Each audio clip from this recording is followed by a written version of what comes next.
আল্লাহর নবী দোনো জাহানের বাদশা নবী হায়াতুন নবী মদিনা ওয়ালা নবী ওনার শখকে সদর করা হলো হাতিমে কাবাই।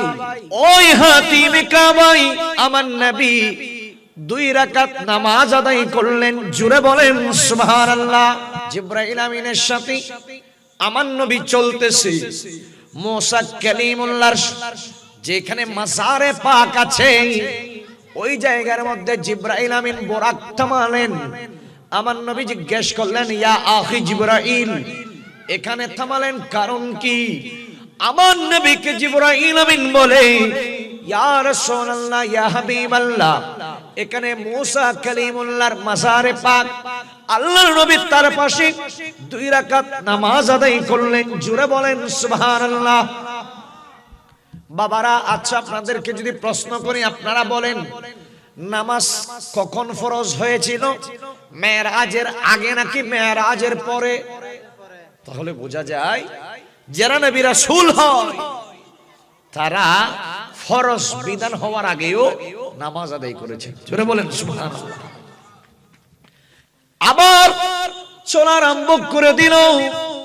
সামনে কত দূর যখন গেল, জিবরাইল আমিন বলে, ইয়া রাসূলুল্লাহ, এই জায়গায় নামতে হবে। আমার নবী বলে, এখানে কেন নামবো? জিবরাইল আমিন বলে, এটার নাম বেতেলহাম, অনেকে বলে বাইতুল্লাহাম, যেখানে ঈসা রুহুল্লাহর স্মৃতি বিজড়িত জায়গা। ওই জায়গার মধ্যে 2 রাকাত নামাজ আদায় করলেন। আর কত দূর যখন সামনে গেল, জিবরাইল আমিন বলে, ইয়া রাসূলুল্লাহ, ইয়া হাবিবাল্লাহ, এই জায়গায় 2 রাকাত নামাজ আদায় করতে হবে। আমার নবী জিজ্ঞেস করলেন, জিবরাইল আমিন, এটা তো দেখতে পাচ্ছি ঝাউ বাগান। জিবরাইল আমিন বলে, ইয়া রাসূলুল্লাহ, এই জায়গাটা ইয়াসরিব মদিনাতুল মুনাওয়ারা বনে যাবে। এই জায়গার মধ্যে আপনি 2 রাকাত নামাজ আদায় করেন। নামাজ আদায় করলেন। বলেছিলাম বাইতুল মুকাদ্দাসের মধ্যে গেলেন, সমস্ত নবী রাসূল আছে। আমার নবী ইমাম, মুয়াজ্জিন কে হবে আল্লাহ ফয়সালা দিয়ে দিলেন। আমার নবী ঘোষণা করে দিলেন, আমার পেছনে আজকে মুয়াজ্জিনের দায়িত্ব পালন করবে উনি যিনি জমিনে সবার আগে আযান দিয়েছেন। জমিনে সবার আগে আযান কে দিল? খবর নিয়ে দেখা গেল জমিনের মধ্যে সবার আগে ইব্রাহিম আল খলিল আযান দিলেন। তিনি মুয়াজ্জিনের দায়িত্ব পালন করলেন। আমার নবী বাবা আদম থেকে ঈসা নবীকে মুক্তাদি বানিয়ে আমার নবী ইমামুল আম্বিয়া হয়ে সেই দিন ওই মসজিদে আকসাতে 2 রাকাত নামাজ পড়িয়ে দিয়েছিলেন। মেরাজ কেন? কারণ সমস্ত নবী রাসূলদের একটা আশা ছিল, আখিরি জামানার নবী আমার নবী, আপনার নবী, কলিজার টুকরা নবীকে একবার দেখবে। তো একবার দেখতে হলে আল্লাহ বলেন, ঠিক আছে, আমি যখন আমার মাহবুবকে আমার কাছে দাওয়াত দিয়ে আনতেছি, তোমাদের আশাটাও পূরণ করে দিব। সমস্ত নবী রাসূলদেরকে ওই বাইতুল মাকদিসের মধ্যে একত্রিত করে তাদেরকে আমার নবীর দিদার দিয়েছেন। যারা বলেন সুবহানাল্লাহ। আমরাও নবী দেখতে চাই কিনা? জোরে বলেন, চাই কিনা? আল্লাহ কবুল করুন, বলেন আমিন। শায়ের বলেন, মেরাজ রজনীতে আল্লাহ আপনি নবীকে দাওয়াত দিয়ে নিয়ে গেলেন আরশ পাকে। দাওয়াত দিয়ে নিয়ে গেলেন আরশ পাকে। রব তাআলা মুহাব্বত দিয়েছেন সালাম, ইয়া নবী সালাম আলাইকা ইয়া। জোরে বলেন না সুবহানাল্লাহ। আমার নবী সেখানে সবার সাথে সাক্ষাৎ করলেন। এরপর প্রথম আসমান, দ্বিতীয়, তৃতীয়, চতুর্থ, পঞ্চম, ষষ্ঠ, সপ্তম আসমান অতিক্রম করে ওই সিদরাতুল মুনতাহায় পৌঁছে গেলেন। জোরে বলেন সুবহানাল্লাহ। সেখানে জিবরাইল আমিনের শেষ স্টেশন। জিবরাইল আমিন আর সামনে যেতে পারবেন না। সেখান থেকে আমার নবী আল্লাহর কুদরতি দরবারে গেলেন। অনেক কথা। আমার নবী সর্বশেষ যখন উম্মতদের জন্য আল্লাহর পক্ষ থেকে নামাজের তোহফা নিয়ে, হাদিয়া নিয়ে যখন আসতেছিলেন, আবারও মুসা কালিমুল্লাহর সাথে দেখা হলো। সুবহানাল্লাহ বলেন না। মুসা কালিমুল্লাহ জিজ্ঞেস করলেন, ইয়া রাসূলুল্লাহ, আপনার উম্মতের জন্য আল্লাহ কি হাদিয়া দিলেন? মুসা কালিমুল্লাহ বলেন, আমার উম্মতের জন্য আমার আল্লাহ 50 ওয়াক্ত নামাজ দিয়েছেন। কয় ওয়াক্ত? 50 ওয়াক্ত নামাজ। মুসা কালিমুল্লাহ বলেন, ইয়া রাসূলুল্লাহ, আপনার উম্মতের হায়াতের বাজেট খুব কম হবে। তারা আমাদের উম্মতের মতো 500 বছর 1000 বছর বাঁচবে না। আপনার উম্মতের শক্তি কম হবে, তারা দুর্বল হবে। 50 ওয়াক্ত নামাজ তারা আদায় করতে পারবেন না। আপনি আবার যান। সুবহানাল্লাহ বলেন না। আবার গেলেন। এভাবে কমতে কমতে 5 নং 45 ওয়াক্ত কমে গেল। আমার নবী যখন আবার চলে আসতেছিলেন, মুসা কালিমুল্লাহ আবার থামালেন, বলেন, ইয়া রাসূলুল্লাহ, আপনি আবার যান। এই 5 ওয়াক্ত নামাজ আপনার উম্মত আদায় করতে পারবে না, শক্তি কম হবে, দুর্বল হবে। আমার নবী বলেন, ওগো মুসা কালিমুল্লাহ, আমার তো আর যেতে লজ্জা লাগে, থাক আমি এই 5 ওয়াক্ত নামাজ নিয়ে আমার উম্মতের কাছে চলে যাই। ওই টাইমে আমার নবী যখন 5 ওয়াক্ত নামাজ নিয়ে জমিন আসতেছিলেন, আল্লাহ ডাক দিয়ে বলে, এই হাবিব শুনেন, নামাজ দিয়েছিলাম 50 ওয়াক্ত, কমতে কমতে কমতে কমতে নামাজ আছে 45 ওয়াক্ত। আই হাবিব, আপনার কোন উম্মত, আমার কোন বান্দা, আমি আল্লাহকে মুহাব্বত করে, আপনি নবীকে ভালোবেসে যদি 5 ওয়াক্ত নামাজ আদায় করে, তার আমলনামার মধ্যে আমি খোদা 50 ওয়াক্ত নামাজ পড়ার সওয়াব দান করব। জোরে বলেন সুবহানাল্লাহ। কিন্তু আমরা তো এই 5 ওয়াক্ত নামাজ এগুলো যথাযথভাবে আদায় করতে পারি না। বলা হয়েছে, as-salatu mi'rajul মুমিনিন, মুমিনদের মেরাজ হচ্ছে নামাজে। কথা বলেন না, ঠিক কি না? মেরাজ শেষ করে চলে আসলেন। শায়ের বলেন, এক রাতে নবীজি ছিলেন উম্মে হানির ঘরে, জিবরাইল আসিয়া বলে অতি বিনয় করে, মেরাজে যেতে হবে, ডেকেছেন আল্লাহ পাকে। মেরাজে গেলেন নবী, আলোচনা হলো সবই।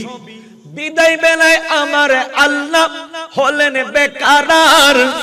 আল্লাহ বলেন, জোরে বলেন না সুবহানাল্লাহ, দেখারি সব মিটিল না আমার, একটু দাঁড়ান দাঁড়ান ইয়া নবীজি, আমার নয়ন ভরে তোমায় দেখিব, আমার নয়ন ভরে তোমায়। পরের দিন সকালবেলা দয়াল নবী বাইতুল্লাহ আসিয়া সাহাবা ইকরামাকে তিনি আনিলেন ডাকিয়া।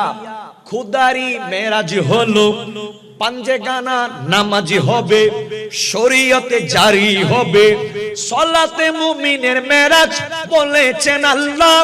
আমার দিলের মাঝে তোমার নামের রাখিলাম কাবা, একটু দাঁড়ান দাঁড়ান ইয়া নবীজি, আমার নয়ন ভরে তোমায় দেখিব, আমার নয়ন ভরে তোমায় দেখিব। সালাতুনিয়া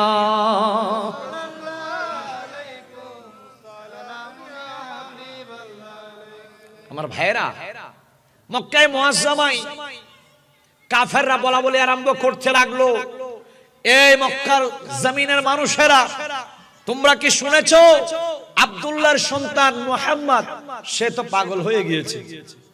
নাউজুবিল্লাহ বলবেন না? একটু জোরে বলবেন না নাউজুবিল্লাহ?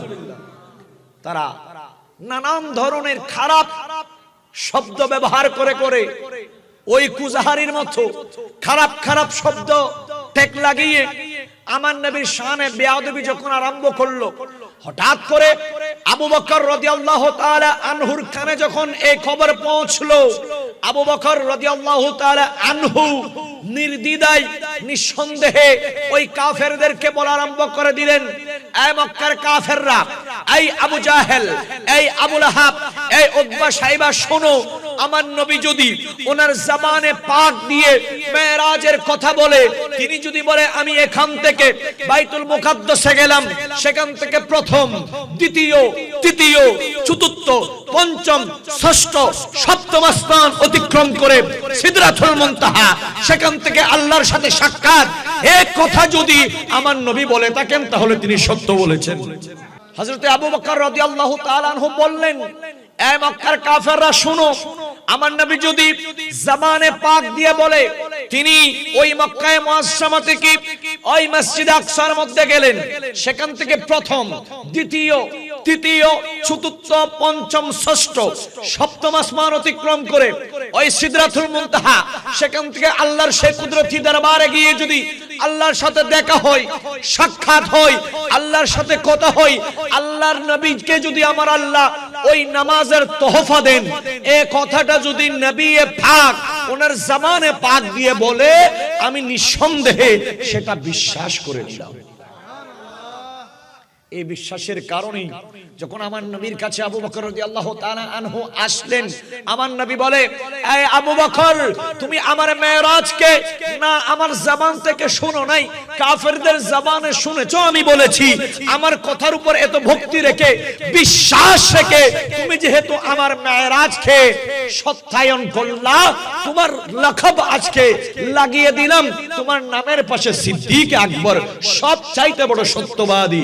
জুড়ে বলেন সুবহানাল্লাহ। যারা মেরাজুন নবীকে মানবে তারা হযরত সিদ্দিক আকবর রাদিয়াল্লাহু তাআলা আনহুকেও মানবে, ঠিক কিনা বলেন না? যারা মেরাজুন নবীকে বিশ্বাস করবে তারা গাজী দ্বীন মিল্লাত, ইমামে ইশক ওয়াল মুহাব্বত, মুজাদ্দিদে জামান, খাজা বাঙ্গাল, ওয়াইসুল করণীয়ে সানি, আওলাদে রাসূল সৈয়দ আজিজুল হক শের বাঙ্গালার আকীদাকেও মানবে। কথা বলেন ঠিক কিনা?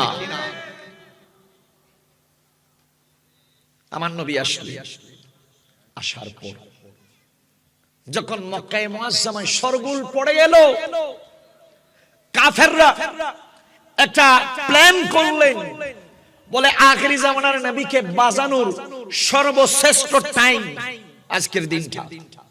কোন দিনটা? আজকের দিনটা। তারা সবাই দল বেঁধে আল্লাহর নবীর কাছে গেলেন, বলে আপনি এক রাতে প্রায় 2 মাসের দূরত্ব আমাদের এখান থেকে ওই বাইতুল মুকাদ্দাস, আপনি সেখানে গেলেন, আচ্ছা আপনি যদি সত্যি সত্যি ওখানে গিয়ে থাকেন আমাদেরকে একটু আপনি জানিয়ে দেন তো, বাইতুল মুকাদ্দাসের ওই স্ট্রাকচারটা কি রকম, মসজিদটা কি রকম, জানালাগুলা কয়টা আছে, সিঁড়ি কয়টা আছে, মসজিদের মেহরাব সেটা কি রকম, ওই বাইতুল মুকাদ্দাসের স্ট্রাকচারটা আপনি একটু আমাদের সম্মুখে খুলে বলেন। আমরা যেহেতু অনেকজন সেখানে গিয়েছি, আপনার বর্ণনার সাথে যদি মিলে যায় আমরা আপনার মেরাজকে বিশ্বাস করব। যারা বলেন না সুবহানাল্লাহ। আচ্ছা আপনি বলেন, কোথাও আপনি দাওয়াতে গেলেন, আপনি গেলেন দাওয়াতে, একজন আপনাকে বিবাহের জন্য মেহমান বানানোর জন্য সে ইচ্ছা পোষণ করলো, আপনাকে দাওয়াত দিয়ে গেল, আপনি যখন সে দাওয়াত গ্রহণ করে ওখানে যাবেন, আপনি কি ওখানে তাদের ঘরের মধ্যে ফ্যান কয়টা আছে, বাতি কয়টা আছে, এগুলা গুনবেন? এগুলা গুনবেন? গুনবেন না, কারণ আপনার কাজ তো সেটা না। আপনি তো দাওয়াত গ্রহণ করেছেন, সেজন্য আপনি গিয়েছেন। আমার নবী বলে ঠিক আছে, লম্বা কথা। কাফেররা যখন সওয়ালের উপর সওয়াল করতেছিল, আল্লাহ ওই পুরা বাইতুল মুকাদ্দাসটা আমার নবীর সামনে এনে দিলেন। আমার নবী এবার দেখে দেখে বলতেছে, বলে এই আবু জাহেল শোনো, বাইতুল মুকাদ্দাসের জানালা এরকম, এতটা জানালা আছে। বাইতুল মুকাদ্দাসের দরজা এরকম, এতটা দরজা আছে। বাইতুল মুকাদ্দাসের মেহরাব এরকম, বাইতুল মুকাদ্দাসের মিনার এরকম, বাইতুল মুকাদ্দাসের মিম্বার এরকম। তারা যারা আগে বাইতুল মুকাদ্দাসে গিয়েছে তারা আল্লাহর নবীর জবান থেকে এক একটা বাইতুল মুকাদ্দাসের গুণাবলী শুনে আর তারা ওই হৃদয়ের মধ্যে আল্লাহর নবীর জন্য মোহাব্বত পয়দা হয়ে যায়। যেটা বলেন। কিন্তু আবু জাহেল সে যদি সত্যিকার জ্ঞানের অধিকারী হতো তাহলে আল্লাহর নবীর জবাব শুনে সে ঈমান আনতো, ঠিক কিনা বলেন না? কারণ তার নসিব খারাপ, বদনসিব হওয়ার কারণে তার ঈমান পাওয়া যায় নাই, ঈমান নসিব হয় নাই। আল্লাহর নবীর এত সুন্দর বর্ণনার পরেও সে ঈমান আনে নাই, কারণ সে চিরস্থায়ী জাহান্নামী। কথা বলেন ঠিক কিনা? এখনো যারা আল্লাহর নবীর মেরাজকে মানবে না, কোরআন হাদিসে এতগুলা দলিল থাকার পরেও যারা বলবে মেরাজ স্বপ্নে হয়েছে, তারাও আমরা নির্দ্বিধায় বলতে পারি ওই আবু জাহেলের অনুসারী, ঠিক কিনা বলেন না? সর্বশেষ কথা, দল অনেক হবে, হবে যে এটা নবী বলেছেন। কে বলেছেন? নবী বলেছে হবে, কিন্তু নাজাত প্রাপ্ত একটা, সেটা আহলে সুন্নাত ওয়াল জামাত। ওই আহলে সুন্নাত ওয়াল জামাতকে বাংলার জমিনে যিনি বল বালা করেছেন, আহলে সুন্নাত ওয়াল জামাতের জন্য, সুন্নিয়তের জন্য বাংলাদেশে যিনি রক্ত দিয়েছেন তিনি আজিজুল হক ইমাম শেরে বাংলা। কথা বলেন না ঠিক কিনা? ওই হুজুর শেরে বাংলার 57তম সালানা উরুস মোবারক আগামী 13 জানুয়ারি, 13 জানুয়ারি হয়তো কি শরমলান না? প্রাণের চেয়েও ভালোবাসতেন যিনি নবীকে, আমরা সবাই ভালোবাসি শেরে বাংলাকে, আমরা সবাই ভালোবাসি। শহর বন্দর গ্রামে গঞ্জি কত মুনাজেরাই, নাস্তানাবুদ হতো বাতিল তাহার ফতোয়াই। তাই তো সৌদি সরকার শেরে ইসলাম লকব দে তাকে, আমরা সবাই ভালোবাসি। বলেন না, যার অন্তরে হুজুর শেরে বাংলার মহাব্বত আছে, জবানটুকু ছেড়ে দিয়ে বলেন আমরা সবাই ভালোবাসি। মুনাজেরার পাশাপাশি কিতাব লিখিতেন, রাজনীতি ও সমাজ সেবায় অবদান রাখতেন। সুবহানাল্লাহ বলবেন না? শুধু তিনি হুজুর ছিলেন সেটা নয়, প্রায় বহু বছর ওই মেকল ইউনিয়ন পরিষদের চেয়ারম্যানও ছিলেন। সুবহানাল্লাহ বলেন না? সমাজ সেবার পাশাপাশি কিতাব লিখিতেন, রাজনীতি ও সমাজ সেবায় অবদান রাখতেন। তাই তো চেয়ারম্যান পদে মেকলবাসী বসালো তাকে, আমরা সবাই ভালোবাসি। ওই গাজীউদ্দিন মিল্লাত ইমাম শেরে বাংলা হুজুরের 13 জানুয়ারি 57তম উরুস মোবারক আপনাদের প্রতি দাওয়াত, আপনারা অংশগ্রহণ করবেন। এবং আজকে তো আমরা পারলাম না এখানে মাহফিলের কারণে, আগামীকাল কখন? আগামীকাল 11 জানুয়ারি ওই লালদিঘির ময়দানে সুন্নিদের আসল তাফসীরুল কোরআন মাহফিল 2 দিন ব্যাপী হচ্ছে। আজকেরটা তো চলমান রয়েছে, যেহেতু এলাকায় আছে আপনারা এখানে থাকাটা দরকার। আর যারা পারবেন আগামী কালকের ওই সমাপনী দিবসে আপনারা উপস্থিত হবেন। এই দাওয়াতগুলো আপনাদের কাছে রেখে হুজুর এসেছে, আমি সময় অনেক দীর্ঘ করে ফেলেছি, আমি আপনাদের সবার ক্ষমা সুন্দর দৃষ্টি কামনা করে আমি আমার বক্তব্য এখানে শেষ করলাম। আসসালামু আলাইকুম ওয়া রাহমাতুল্লাহি ওয়া বারাকাতুহু।